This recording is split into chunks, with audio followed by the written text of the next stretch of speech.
Pets in Peril would like to thank the EMS squads, game and wildlife persons, all military personnel, and the local police who worked with our Pets in Peril first responder crews in New Orleans. We were honored to work beside these brave men and women and were gratified that we were able to rescue many of their pets.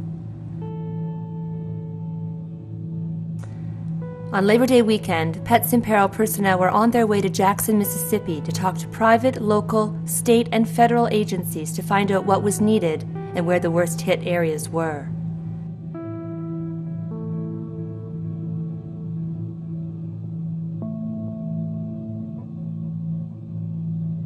The real problem was in the flooded areas, where thousands of dogs and cats were still stranded. Areas where only the local, state, and federal agencies were searching for people. Pets in Peril contacted our co-op members in Alabama, Mississippi, Louisiana, and South Carolina to set up sanctuaries.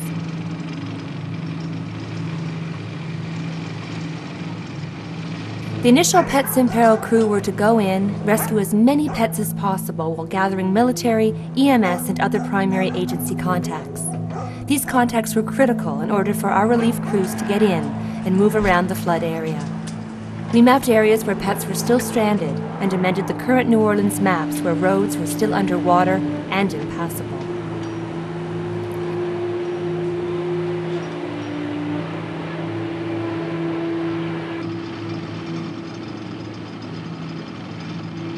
The video shows Pets in Peril in several different areas of New Orleans, spending much of our time in the flooded 9th Ward.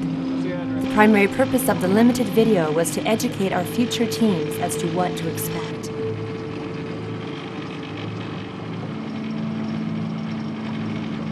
We based ourselves on Canal Street between Bourbon Street and St. Charles Streets. In the mornings, we fed and walked all rescued dogs and cats.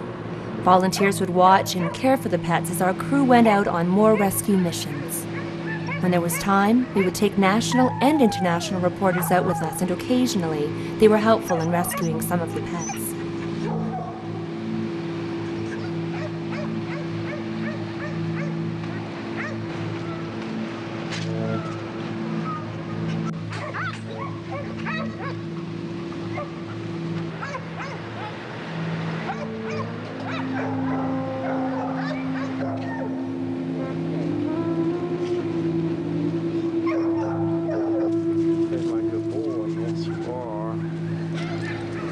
In one scene, you will see video of 2 Lafayette animal control vehicles.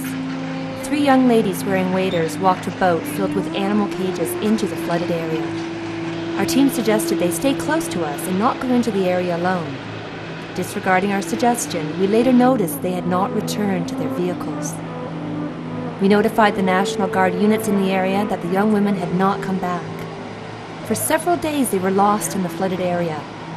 Having climbed onto a roof, they had to wait until the National Guard choppers could rescue them. We were all relieved that our contacts working with Pets in Peril considered our credibility good enough for authorities to launch an exhaustive search.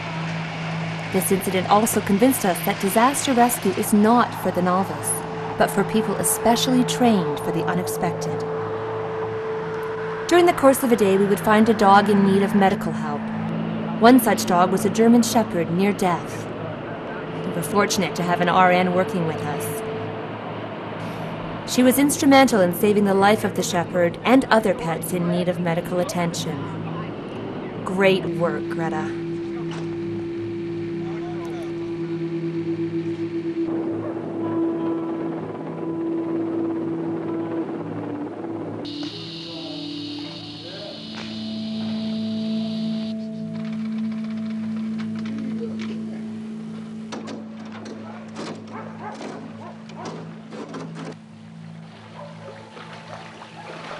Our mission would not have been successful without the help of all our generous donors and helpful volunteers who have been so kind to contribute to our mission for the stranded pets.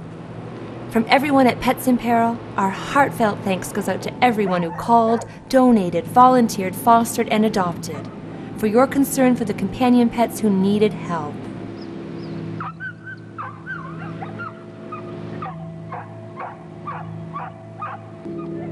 Because of our donors, we were able to get the supplies we needed, see that volunteers were prepared for the unsafe areas of New Orleans, get medical treatment for the animals, and help member sanctuaries fostering the rescued animals with funding. We sincerely hope you enjoy this brief video.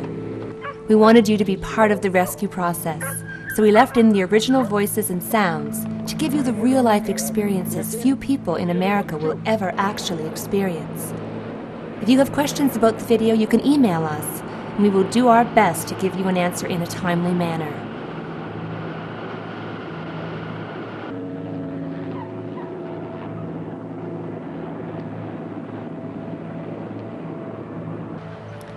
Please look over our website and perhaps consider donating to Pets in Peril so that we may continue our work. We are appreciative of every donation, and every dollar helps move us toward our goals.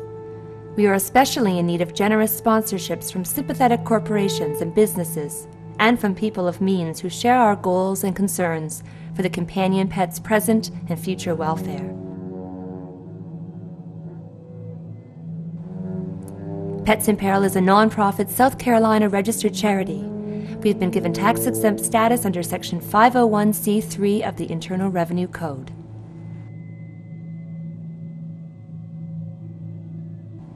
Unfortunately, there will be more hurricanes and other disasters, and Pets in Peril needs your help now in preparation for our next rescue mission. The time may come when your beloved pet will need rescuing.